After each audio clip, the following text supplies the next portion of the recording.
ಕರುನಾಡಿನ ರಾಜಕೀಯ ಮತ್ತು ಆರ್ಥಿಕ ವಲಯದಲ್ಲಿ ಈಗ ಎಲ್ಲರ ಕಣ್ಣು ಕೂಡ ಇರುವಂಥದ್ದು. ಯಾಕಂತಂದ್ರೆ ಸಿದ್ದರಾಮಯ್ಯ ಅವರು 2026-27ನೇ ಸಾಲಿನ ರಾಜ್ಯ ಬಜೆಟ್ ಮಂಡಿಸಿದ್ದಾರೆ. ಹಾಗಾಗಿ ಎಲ್ಲರೂ ಕೂಡ ಯಾರಿಗೆ ಏನು ಸಿಕ್ತು ಎನ್ನುವಂತಹ ಕುತೂಹಲ ಕೂಡ ಇರುವಂಥದ್ದು. ಹಾಗಾಗಿ ರಾಜ್ಯದಲ್ಲಿ ಯಾವ್ಯಾವ ಡಿಪಾರ್ಟ್ಮೆಂಟ್ಗೆ ಯಾರ್ಯಾರಿಗೆ ಏನೇನು ಸಿಕ್ತು, ಏನೇನು ಆಯಿತು ಅನ್ನೋದನ್ನ ಕಂಪ್ಲೀಟ್ ಆಗಿ ಈ ವಿಡಿಯೋದಲ್ಲಿ ನೋಡ್ತಾ ಹೋಗೋಣ. ನೋಡಿ, ಮುಖ್ಯಮಂತ್ರಿ ಸಿದ್ದರಾಮಯ್ಯ ಅವರು ವಿಧಾನಸಭೆಯಲ್ಲಿ ಈ ಮಹತ್ವದ ಆಯವ್ಯಯವನ್ನ ಕೂಡ ಇವತ್ತು ಮಂಡಿಸಿರುವಂಥದ್ದು. ಇದು ಕೇವಲ ಬಜೆಟ್ ಮಾತ್ರವಲ್ಲ, ರಾಜ್ಯದ ಇತಿಹಾಸದಲ್ಲಿ ಸಿದ್ದರಾಮಯ್ಯ ಅವರು ಮಂಡಿಸಿರುವಂತಹ 17ನೇ ಬಜೆಟ್ ಆಗಿದ್ದು, ಇದೊಂದು ಹೊಸ ಮೈಲುಗಲ್ಲು ಕೂಡ ಆಗಿರುವಂಥದ್ದು.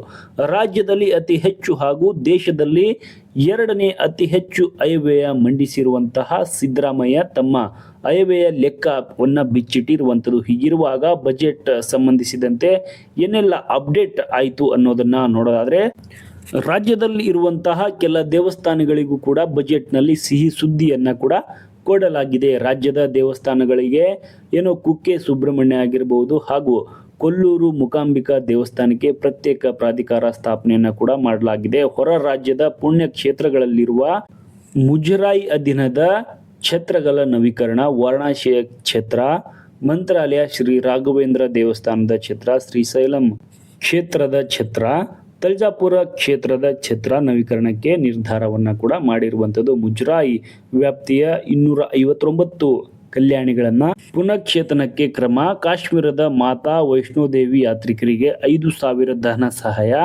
ಮತ್ತೆ DBT ಮೂಲಕ ಯಾತ್ರಿಕರಿಗೆ ಹಣ ಸಂದಾಯ ಮಾಡಲು ಒಪ್ಪಿಗೆಯನ್ನು ಕೂಡ ನೀಡಿರುವಂಥದ್ದು.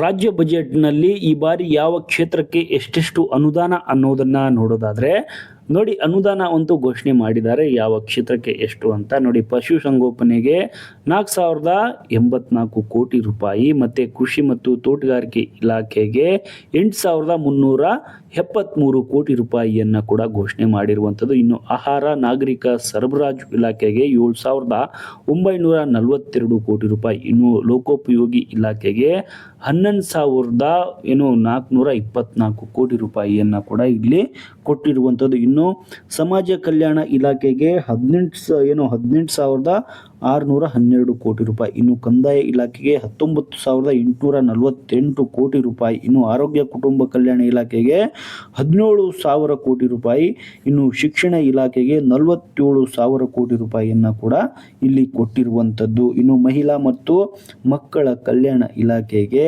34,929 ಕೋಟಿ ರೂಪಾಯಿ, ಇನ್ನು ಇಂಧನ ಇಲಾಖೆಗೆ 29,948 ಕೋಟಿ ರೂಪಾಯಿ, ಮತ್ತೆ ಗ್ರಾಮೀಣಾಭಿವೃದ್ಧಿ ಇಲಾಖೆಗೆ 26,000 ಕೋಟಿ ರೂಪಾಯಿ, ಇನ್ನು ನೀರಾವರಿ ಇಲಾಖೆಗೆ ಏನು ಕೊಟ್ಟಿದ್ದಾರೆ ಅಂತ ನೋಡೋದಾದ್ರೆ 22,436 ಕೋಟಿ ರೂಪಾಯಿ, ಇನ್ನು ನಗರಾಭಿವೃದ್ಧಿ ಮತ್ತು ವಸತಿ ಇಲಾಖೆಗೆ 22,203 ಕೋಟಿ ರೂಪಾಯಿ. ಇನ್ನು ಈ ಬಾರಿ ಮುಂದುವರಿದಂತೆ ಗ್ಯಾರಂಟಿ ತಮ್ಮ ಸರ್ಕಾರದ ಅಸ್ತ್ರವಾಗಿರುವಂತಹ ಗ್ಯಾರಂಟಿ ಯೋಜನೆಗಳಿಗೆ ಈ ಬಾರಿ ಹಣ ಕೂಡ ಮೀಸಲಿಟ್ಟಿರುವಂಥದ್ದು. ಏನು ಅಂತಂದ್ರೆ, ಗೃಹಲಕ್ಷ್ಮಿ ಯೋಜನೆಗೆ 28,000 ಕೋಟಿ ರೂಪಾಯಿ, ಅಂದ್ರೆ 28,608 ಕೋಟಿ ಹಣವನ್ನು ಕೂಡ ಮೀಸಲಾಗಿ ಇಟ್ಟಿರುವಂಥದ್ದು. ಅನ್ನಭಾಗ್ಯ ಯೋಜನೆಗೆ 6,200 ಕೋಟಿ ರೂಪಾಯಿ, ಗೃಹ ಜ್ಯೋತಿ ಯೋಜನೆಗೆ ಈ ವರ್ಷ 10,578 ಕೋಟಿ ರೂಪಾಯಿಯನ್ನ ಕೂಡ ಗೃಹ ಜ್ಯೋತಿಗೆ ಮೀಸಲಿಟ್ಟಿರುವಂಥದ್ದು. ಶಕ್ತಿ ಯೋಜನೆಗೆ 5,300 ಕೋಟಿ ರೂಪಾಯಿ, ಅಂದರೆ ನೀವು ಹೋಗ್ತಿರಲ್ಲ ಫ್ರೀ ಬಸ್ಗೆ, ಈ ಒಂದು ಯೋಜನೆಗೆ ಇಷ್ಟೊಂದು ಹಣವನ್ನು ಕೂಡ ಕೊಟ್ಟಿರುವಂಥದ್ದು. ಗೃಹ ಜ್ಯೋತಿ ಅದೇ ನಿಮ್ಮ ಮನೆಗೆ ಬರುವಂತಹ ಕರೆಂಟ್ ಬಿಲ್ ಆಗಿರ್ಬೋದು, ಅದಕ್ಕೆ ಈ ವರ್ಷ ತಮ್ಮ ಅಸ್ತ್ರವಾಗಿರುವಂತಹ ಗ್ಯಾರಂಟಿ ಯೋಜನೆಗಳಿಗೆ ಯಾವುದೇ ತೊಂದರೆ ಆಗಬಾರ್ದಂತ ಸರ್ಕಾರ ಬಜೆಟ್ನಲ್ಲಿ ಮುಂಜಾಗ್ರತವಾಗಿ ಇಷ್ಟೊಂದು ಕೋಟಿ ರೂಪಾಯಿಗಳನ್ನು ಕೊಟ್ಟಿರುವಂಥದ್ದು. ಇನ್ನು ಯುವ ನಿಧಿಗೆ ಯಾವುದೇ ಅನುದಾನ ಮೀಸಲಿಟ್ಟಿಲ್ಲ ಸರ್ಕಾರ. ಅದೇನಂತ ಸರ್ಕಾರಕ್ಕೆ ಗೊತ್ತು. ಆ ಯೋಜನೆ ನಿಲ್ಲಿಸ್ತಾರ ಅಥವಾ ಮತ್ತೆ ಅದನ್ನು ಮುಂದುವರಿಸ್ತಾರ ಎನ್ನುವುದು ಕುತೂಹಲ ವಿಷಯವಾಗಿರುವಂಥದ್ದು. ಇನ್ನು ಈ ವರ್ಷ ಶಿಕ್ಷಣ ಇಲಾಖೆಗೂ ಕೂಡ ಹೆಚ್ಚಿನ ಒತ್ತನ್ನು ಕೊಡಲಾಗಿದೆ.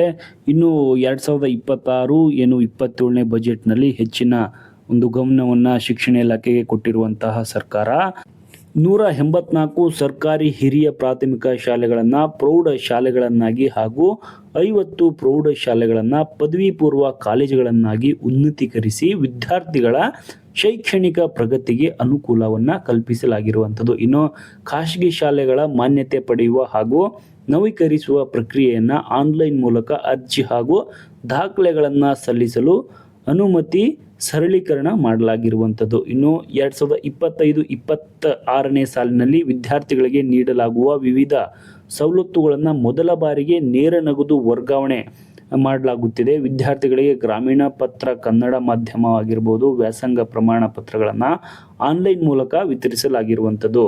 ಅಂದರೆ ಉತ್ತಮ ಕಲಿಕೆ ಉಜ್ವಲ ಭವಿಷ್ಯ ಎಂಬ ಘೋಷವಾಕ್ಯದೊಂದಿಗೆ ಒಂದೇ ಸೂರಿನಡಿ ಗುಣಮಟ್ಟ ಶಿಕ್ಷಣ ನೀಡಲು ADB ನೆರವಿನೊಂದಿಗೆ 500 ಶಾಲೆಗಳು ಮತ್ತು KKRDB ನಿಧಿಯಿಂದ 200 ಶಾಲೆಗಳು ಹಾಗೂ KMERC ನಿಧಿಯಿಂದ 100 ಶಾಲೆಗಳು, ಒಟ್ಟಾರೆ 800 ಶಾಲೆಗಳನ್ನು ಕರ್ನಾಟಕ ಪಬ್ಲಿಕ್ ಶಾಲೆಗಳನ್ನಾಗಿ ಉನ್ನತೀಕರಿಸುವುದು.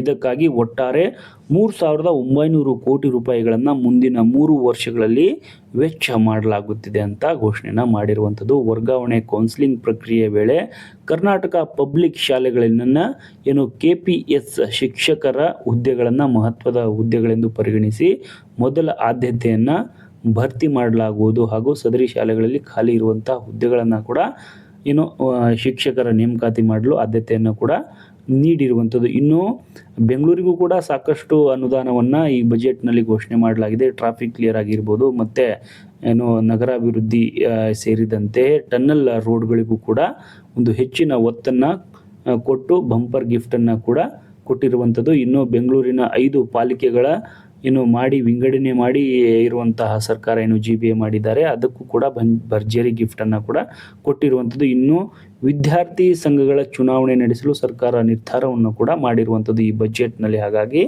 ಕಾಲೇಜುಗಳಲ್ಲಿ ವಿದ್ಯಾರ್ಥಿ ಸಂಘಗಳ ಚುನಾವಣೆಗೆ ಮುಖ್ಯ ಅಂತ ಈ ವರ್ಷದಿಂದ ಸಾಕಷ್ಟು ಒಂದು ರೂಪುರೇಷೆಗಳನ್ನು ಕೂಡ ಮಾಡ್ತಾ ಇರುವಂಥದ್ದು. ಇನ್ನು ಆಗಲೇ ಹೇಳಿದಂತೆ ಬೆಂಗಳೂರಿಗೂ ಕೂಡ ಕೆಲವೊಂದಿಷ್ಟು ಬಜೆಟ್ನಲ್ಲಿ ಬಂಪರ್ ಗಿಫ್ಟನ್ನು ಕೂಡ ಕೊಡಲಾಗಿದೆ. ಇನ್ನು ಅರಣ್ಯ ಇಲಾಖೆಯಲ್ಲಿ 2,000 ಹುದ್ದೆಗಳ ನೇಮಕಾತಿಗೂ ಕೂಡ ಸರ್ಕಾರ ಗ್ರೀನ್ ಸಿಗ್ನಲನ್ನು ಕೊಟ್ಟಿರುವಂಥದ್ದು. ಇನ್ನು ಸಮುದಾಯಗಳ ಆರ್ಥಿಕ ಅಭಿವೃದ್ಧಿ ಪ್ರತ್ಯೇಕ ನಿಗಮಗಳ ಸ್ಥಾಪನೆಯನ್ನು ಕೂಡ ಮಾಡಿರುವಂಥದ್ದು. ಇನ್ನು ಕುಂಬಾರ, ತಿಗಳ, ಗಾಣಿಗ, ಕೊಡವ, ಉಪ್ಪಾರ, ಈಡಿಗ, ಕಾಡುಗೊಲ್ಲ ಸಮುದಾಯಗಳ ಆರ್ಥಿಕ ಅಭಿವೃದ್ಧಿಗೆ ಪ್ರತ್ಯೇಕ ನಿಗಮಗಳ ಸ್ಥಾಪನೆಯನ್ನು ಮಾಡಲು ಈ ಬಾರಿ ಬಜೆಟ್ನಲ್ಲಿ ತೀರ್ಮಾನ ಮಾಡಲಾಗಿರುವಂಥದ್ದು. ಸವಿತಾ ಸಮಾಜದವರು ಸಲೂನ್ಗಳು ತೆರೆಯಲು 4% ಬಡ್ಡಿ ದರದಲ್ಲಿ 10 ಲಕ್ಷ ರೂಪಾಯಿವರೆಗೆ ಸಾಲ ಮತ್ತು ಸಹಾಯಧನ ನೀಡಲಾಗ್ತಿದೆ. ಬೆಂಗಳೂರು, ಮೈಸೂರು ಧೋಬಿ ಘಾಟ್ಗಳಲ್ಲಿ ತಲಾ 75 ಲಕ್ಷ ರೂಪಾಯಿ ವೆಚ್ಚದಲ್ಲಿ ಆಧುನಿಕ ಲಾಂಡ್ರಿಗಳ ಸ್ಥಾಪನೆ ಮತ್ತು ಮಡಿವಾಳ ಸಮುದಾಯದ ನಿರುದ್ಯೋಗಿಗಳಿಗೆ ಆಧುನಿಕ ಲಾಂಡ್ರಿ ಸ್ಥಾಪನೆಗೆ 4% ಬಡ್ಡಿ ದರದಲ್ಲಿ 5 ಲಕ್ಷ ರೂಪಾಯಿವರೆಗೆ ಸಾಲವನ್ನು ನೀಡಲಾಗ್ತಾ ಇರುವಂಥದ್ದು. ಹಾಗಾಗಿ ಈ ಬಾರಿ ಬಜೆಟ್ ಏನೆಲ್ಲ ಘೋಷಣೆ ಮಾಡ್ತು ರಾಜ್ಯದ ಜನರಿಗೆ ಮತ್ತು ರೈತರಿಗೆ ಸಾಕಷ್ಟು ಕೊಡುಗೆಯನ್ನು ಕೂಡ ಈ ಬಾರಿ ಬಜೆಟ್ನಲ್ಲಿ ನೀಡಲಾಯಿತು. ಆದರೆ ಎಷ್ಟರ ಮಟ್ಟಿಗೆ ತೃಪ್ತಿ ಇದೆ ರಾಜ್ಯದ ಜನರಿಗೆ ಎನ್ನುವಂಥದ್ದು ಕೂಡ ಇಲ್ಲಿ ಗೊತ್ತಾಗಲೇಬೇಕಾಗಿರುವಂಥದ್ದು. ಹಾಗಾಗಿ ನೀವು ಕಾಮೆಂಟ್ ಮೂಲಕ ಕೂಡ ಕಮೆಂಟ್ ಮಾಡಿ ತಿಳಿಸಿ. ನಾನು ಗೊತ್ತಿರುವಂಥ ಮಾಹಿತಿಯನ್ನು ಇಲ್ಲಿ ಹಂಚ್ಕೊಂಡಿದ್ದೇನೆ. ಇನ್ನೂ ಸಾಕಷ್ಟು ಮಾಹಿತಿಗಳಿದೆ. ರೈತರಿಗೂ ಕೂಡ ಕೆಲವೊಂದಿಷ್ಟು ಯೋಜನೆಗಳನ್ನು ಕೂಡ ಜಾರಿಗೆ ತರಲಾಗಿದೆ. ಗೃಹಲಕ್ಷ್ಮಿಯರಿಗೂ ಕೂಡ 28,000 ಕೋಟಿಯನ್ನು ಕೂಡ ಮೀಸಲಾಗಿರುವಂಥದ್ದು. ಎಲ್ಲವನ್ನೂ ಕೂಡ ಇಲ್ಲಿ ಹೇಳೋಕ್ಕಾಗಲ್ಲ, ಸಾಕಷ್ಟು ಇಂಪಾರ್ಟೆಂಟ್ಗಳನ್ನು ಇಲ್ಲಿ ಹೇಳಿರುವಂಥದ್ದು. ಹಾಗಾಗಿ ಈ ಬಾರಿಯ ಬಜೆಟ್ ನಿಮಗೆ ಹೇಗೆ ಅನಿಸ್ತು? ತೃಪ್ತಿದಾಯಕವಾಗಿದೆಯಾ ಅಥವಾ ಏನಾದರೂ ಇನ್ನೂ ಹೆಚ್ಚಿನದಾಗಿ ಸರ್ಕಾರದಿಂದ ಏನಾದರೂ ಎಕ್ಸ್ಪೆಕ್ಟ್ ಮಾಡ್ತಿದ್ರಾ? ಏನಾದರೂ ಸರ್ಕಾರ ಇನ್ನೂ ಹೆಚ್ಚಿನದಾಗಿ ಘೋಷಣೆ ಮಾಡಬೇಕಾಗಿತ್ತಾ ಎನ್ನುವಂಥದ್ದನ್ನು ಕೂಡ ನೀವು ಕಾಮೆಂಟ್ ಮೂಲಕ ತಿಳಿಸಿ ಅಂತ ಹೇಳ್ತಾ, ಈ ಮಾಹಿತಿ ಇಷ್ಟವಾಗಿದ್ದರೆ ನಮ್ಮನ್ನು ಸಬ್ಸ್ಕ್ರೈಬ್ ಮಾಡಿ, ಫಾಲೋ ಮಾಡಿ, ಶೇರ್ ಮಾಡಿ, ಸಪೋರ್ಟ್ ಮಾಡಿ. Thank you.